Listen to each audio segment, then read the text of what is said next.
Vernier caliper की मदद से किसी भी चीज का या किसी भी मेजरिंग ऑब्जेक्ट की जो पैमाइश है या जो मेजरमेंट है वो किस तरह से ले सकते हैं। वर्नियर कैलिपर दोस्तों एक ऐसा मेजरिंग इंस्ट्रूमेंट है जिसकी मदद से हम 1 मिलीमीटर के भी 20वें हिस्से तक, यानी कि अगर 1 मिलीमीटर, जैसे आपको ये ऊपर छोटी छोटी लाइनें नजर आ रही हैं, तो ये बिल्कुल समझें कि कम से कम फासला होता है जिसको हम 1 मिलीमीटर कहते हैं। अगर उस 1 मिलीमीटर को भी खोल के हम 20 हिस्से कर दें, उसको 20 हिस्सों में डिवाइड कर दें, तो 1 मिलीमीटर के 20वें हिस्से तक हम वर्नियर कैलिपर की मदद से पैमाइश ले सकते हैं। इसके अलावा इसका दूसरा भाई होता है जिसको कहते हैं माइक्रोमीटर स्क्रू गेज। उसकी मदद से आप 1 मिलीमीटर के 100वें हिस्से तक जो है वो पैमाइश ले सकते हैं। उसके ऊपर इंशाल्लाह हम अलग से वीडियो बनाए। फिलहाल हम वर्नियर कैलिपर को देखते हैं। सबसे पहले दोस्तों मैं आपको बताऊं तो वर्नियर कैलिपर को आज से तकरीबन 388 साल पहले एक फ्रांसीसी मैथमेटिशियन पेरी वर्नियर ने 14 सितंबर सन 1631 को इजाद किया था और उन्हीं वर्नियर साहब के नाम के ऊपर हम इस कैलिपर को वर्नियर कैलिपर कहते हैं। वर्नियर कैलिपर से दोस्तों रीडिंग लेने के लिए सबसे पहली चीज जो आपको पता होना चाहिए वो ये है कि इसके अंदर कितने पार्ट्स हैं और ये कैसे काम करता है। तो दोस्तों इसके अंदर हमेशा याद रखें कि 2 स्केल होते हैं। एक स्केल होता है फिक्स और दूसरा होता है मूवेबल, यानी कि वो मूव करता है। ये जैसे आप देख रहे हैं, तो इसका फिक्स स्केल होता है दोस्तों जो कि मूव नहीं करता, फिक्स होता है, इसको कहते हैं हम मेन स्केल। और जो ऊपर स्लाइड कर सकता है, मूव कर सकता है, मूवेबल स्केल होता है, इसको कहते हैं वर्नियर स्केल।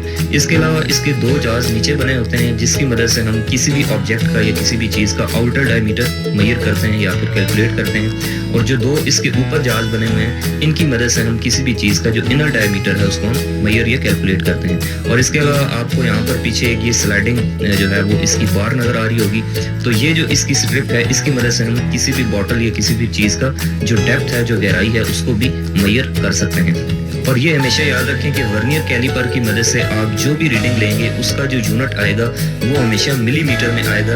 यानी कि जो वर्नियर कैलिपर होता है ये किसी भी चीज़ की जो मेजरमेंट है या जो पैमाइश है वो हमेशा मिलीमीटर में करता है और 1 मिलीमीटर के 20वें हिस्से तक ये जो है वो पैमाइश कर सकता है। तो वर्नियर कैलिपर से रीडिंग लेना या मेजरमेंट लेना दोस्तों बहुत ही आसान होता है। मेरे पास ये कुछ चीज़ें हैं, 1-2 चीज़ें हैं, इनका मैं आपको आउटर डायमीटर या इनकी लेंथ वगैरह कैलकुलेट करके बताऊंगा कि हमने वर्नियर कैलिपर को किस तरह से इस्तेमाल करना और इससे किस तरह से मेजरमेंट लेनी है। दोस्तों वर्नियर कैलिपर से रीडिंग लेने के लिए, उसको समझने के लिए एक टर्म इसके अंदर यूज की जाती है, उसका पता होना नहायत जरूरी है। और उस टर्म का नाम है लीस्ट काउंट। ये जैसे ये देखें कि इसके ऊपर ये लिखा हुआ है 0.05, तो ये 0.05 इसका लीस्ट काउंट है। अब ये लीस्ट काउंट क्या चीज होती है दोस्तों, पहले मैं आपको इसके बारे में थोड़ा सा गाइड कर देता हूँ। फर्ज कर लें ये मेरे पास ये एक मेजरिंग टेप है, इसको इंग्लिश में मेजरिंग टेप कहते हैं और देसी जुबान में इसको लोग इंची टेप भी कहते हैं, फीता भी कहते हैं। इसके ऊपर मैं आपको दिखाऊं तो ये देखें ऊपर वाली जो इसकी स्केल है ये इंचेस में है, 1, 2, 3, 4 ये इंच है और ये नीचे जो आपको नजर आ रही है ये सेंटीमीटर में है। अब इस फीते के ऊपर, ये मेजरिंग टेप के ऊपर आप दोस्तों यहाँ पर ये देखें ये बिल्कुल छोटी छोटी लाइनें हैं। एक तो ये बड़ी लाइनें हैं जैसे ये 2, 3, 4 और फिर एक इनकी ये सेंटर में एक लाइन है ये वाली। लेकिन दोस्तों एक बिल्कुल छोटी छोटी यहाँ पे आपको लाइनें नजर आ रही हैं। ये देखें 1, 2, 3 ये जो लाइनें होती हैं दोस्तों इनको कहते हैं मिलीमीटर, यानी कि ये मिलीमीटर की लाइन है। यानी कि आप देख सकते हैं कि यहाँ पर मिलीमीटर जो है वो कितना छोटा सा जो है वो फासला होता है, डिस्टेंस होता है। तो अब वो पैमाइश दोस्तों जो कोई भी मेजरिंग इंस्ट्रूमेंट ले सकता है उसको कहते हैं दोस्तों लीस्ट काउंट। यानी कि आप इस इंची टेप की मदद से कम से कम 1 मिलीमीटर तक की मेजरमेंट ले सकते हैं। तो इस मेजरिंग टेप की यानी कि इस फीते का जो लीस्ट काउंट है वो हो गया तकरीबन 1 मिलीमीटर। तो ऐसे ही दोस्तों मैं आपको बताऊं तो यहाँ पर ये जो वर्नियर कैलिपर है ये उस 1 मिलीमीटर के भी अगर 20 हिस्से कर दिए जाएं, यहाँ पर देखें कि ये वर्नियर स्केल के ऊपर 0 से लेकर ये 10 तक की गिनती लिखी हुई है। तो ये बेसिकली इन्होंने 1 मिलीमीटर को खोल के 20 हिस्सों में तकसीम कर दिया है। और अगर आप 1 मिलीमीटर को 20 हिस्सों में तकसीम करें यानी कि 1 को 20 से डिवाइड करें तो ये आंसर आता है तकरीबन 0.05।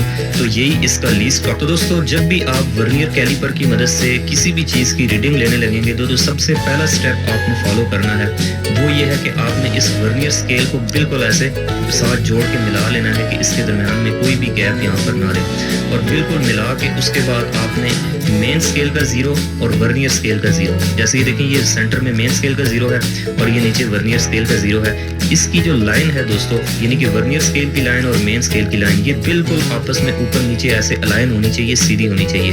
इसका मतलब ये होगा कि अब इस वर्नियर स्केल में, इस वर्नियर कैलिपर में कोई भी 0 एरर नहीं है। लेकिन अगर ये 0 थोड़ा सा इधर हुआ या इधर हुआ तो वो प्लस या माइनस जो है वो 0 एरर बन जाता है जिसको आपको आखिर में अपनी रीडिंग में से माइनस करना पड़ता है। तो अभी आप देख सकते हैं कि इसमें बिल्कुल भी 0 एरर मौजूद नहीं है। तो चलिए दोस्तों, बिना वक्त ज़ाया किए सीख लेते हैं कि हमने वर्नियर कैलिपर से रीडिंग किस तरह से लेनी है। उसके लिए मेरे पास ये एक जैसे फ़र्ज़ कर लें ऑब्जेक्ट है और मैं इसका आउटर डायमीटर कैलकुलेट करना चाहता हूँ, मेजर करना चाहता हूँ। तो उसका तरीका ये होगा कि इसको हमने इसके ये जो नीचे वाले जाज हैं इसके अंदर ऐसे मजबूती से पकड़ लेना है। और जब हम इसको यहाँ पर ऐसे पकड़ लेंगे तो उसके बाद ये देखें आपको ऊपर ये लॉक नट नज़र आ रहा है, एक स्क्रू है, इसको हमने यहाँ से कर देना है टाइट, ताकि ये जो है ये आगे पीछे ना हो। और उसके बाद आप बेशक जो है वो इसको यहाँ से बाहर भी निकाल सकते हैं। तो अब चूंकि ये लॉक हो चुका है तो अब ये आगे पीछे मूव नहीं करेगा। ये दोस्तों मैं आपको बताता हूँ कि हमने जो है वो किस तरह से इस रीडिंग को पढ़ना है, इसको रीड करना है। तो सबसे पहला स्टेप दोस्तों ये है कि हमने जो मेन स्केल है हमारा, इसकी रीडिंग को नोट कर लेना है। अब ये मेन स्केल के ऊपर आप देख सकते हैं कि यहाँ पर टोटल तकरीबन 200 मिलीमीटर लाइनें जो हैं वो ड्रॉ हुई हुई हैं। लेकिन हमने कौन सी नोट करनी है, हमने कौन सी पढ़नी है, वो पढ़नी है दोस्तों जो आपको ये जहाँ पर देखें कि ये जीरो नज़र आ रहा है, वर्नियर स्केल का जो जीरो है, इससे पीछे पीछे मेन स्केल की लाइनें आपने काउंट करनी है। जैसे ये देखें कि ये वर्नियर स्केल का ये जीरो है और इससे पीछे ये ऊपर आपको छोटी छोटी मिलीमीटर्स की लाइन नज़र आ रही हैं जो मेन स्केल की हैं। तो इस जीरो से पीछे पीछे जो लाइनें हैं मैं गिन लेता हूँ, 1 2 3 4 5 6 7 8 और 9। इसका मतलब है दोस्तों कि वर्नियर स्केल के जीरो से पीछे पीछे मेन स्केल की 9 लाइनें नज़र आ रही हैं, 9 मिलीमीटर जो है वो डिस्टेंस नज़र आ रहा है। तो इसका मतलब है दोस्तों कि मेन स्केल की रीडिंग है 9 मिलीमीटर, 9 मिलीमीटर। इसको हमने अलग से जो है वो एक जगह पे नोट कर लेना है। उसके बाद दोस्तों आप यहाँ पर देख सकते हैं कि इस मेन स्केल की जो आखिरी लाइन थी, जो 9वीं लाइन थी, इससे लेकर इस जीरो के दरमियान में ये जो छोटा सा गैप नज़र आ रहा है, इसको मेजर करने के लिए, इसको रीड करने के लिए हमने वर्नियर स्केल की रीडिंग को नोट करना है। और वर्नियर स्केल की रीडिंग नोट करने का तरीका ये है दोस्तों कि आपने इस जीरो से आगे देखते जाना है कि वर्नियर स्केल के ऊपर ये जो 20 लाइनें लिखी हुई हैं, जो 20 लाइनें लगी हुई हैं छोटी छोटी, इनमें से कौन सी लाइन मेन स्केल की किसी भी लाइन से परफेक्टली मैच कर रही है, ये बिल्कुल उसके ऊपर नीचे आ रही है। तो ये आपने यहाँ से गौर से देखते जाना है। यहाँ से ये भी मैच नहीं कर रही, ये मैच नहीं कर रही, यहाँ पे आप देखते जाएं आगे। तो ये 6 और 7 की दरमियान वाली जो लाइन है दोस्तों, ये मुझे कुछ लग रहा है, बल्कि इससे भी बेहतर ये 7 वाली लाइन है। तो ये जो 7 वाली लाइन है दोस्तों, वर्नियर स्केल का जो 7 है, ये इसके इस ऊपर वाली लाइन के साथ बिल्कुल परफेक्टली मैच कर रहा है, बिल्कुल ऊपर नीचे आ रहा है। तो अब इससे पीछे हमने जो है इस जीरो तक लाइंस गिन लेनी है। मैं इनको गिनता हूँ। अब ये 7 को जो है बीच में इंक्लूड करना है। 1 2 3 4 5 6 7 8 9 10 11 12 13 और 14। अब यहाँ पर जीरो को इंक्लूड नहीं करना। तो यहाँ पर दोस्तों आप देख सकते हैं कि वर्नियर स्केल की टोटल 14 लाइनें थी।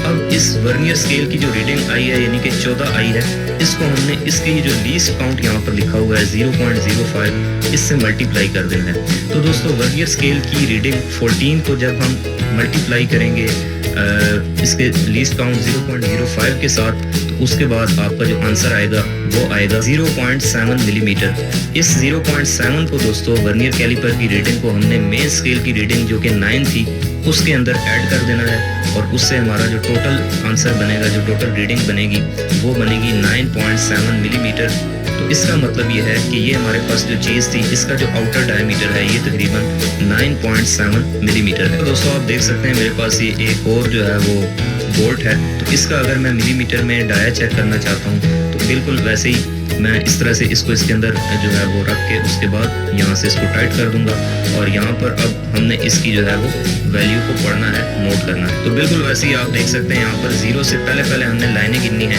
तो इस वक्त मुझे तकरीबन जीरो से पहले आप देख भी सकते हैं कि तकरीबन 7 लाइनें नज़र आ रही हैं। इसका मतलब है कि मेन स्केल की रीडिंग हो गई 7 और उसके बाद वर्नियर स्केल के जीरो से आगे देखना है कि कौन सी लाइन मेन स्केल की किसी भी लाइन के साथ परफेक्टली मैच कर रही है। तो यहाँ पर मुझे तकरीबन ये 7 और 8 की जो दरमियान वाली लाइन है दोस्तों, ये 7 और 8 के बीच वाली लाइन, ये बिल्कुल परफेक्टली इसके साथ जो है वो सिंक होती हुई नज़र आ रही है। और अगर आप इस लाइन से पीछे पीछे काउंट करना शुरू करें तो ये तकरीबन 15वीं लाइन बनती है आपकी।